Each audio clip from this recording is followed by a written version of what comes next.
Hello and welcome back to our channel. So today in this video we will be discussing about how you can redeem promo code in Doordash. So without wasting much of our time, let's get straight into our video.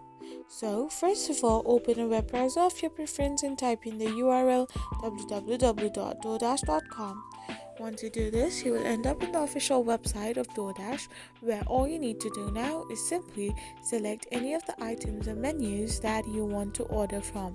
So simply tap on the add option once you want to add an item in cart. So once you have finally ordered everything, hit that checkout button and you will be ending up in this page. You can simply tap on the promo code option to type in your promo code. Now simply type in the promo code you have, and once you type it in and hit that apply button, you can apply the promo code in your DoorDash app. I hope you found this video helpful, so don't forget to hit that subscribe button and do give us a thumbs up.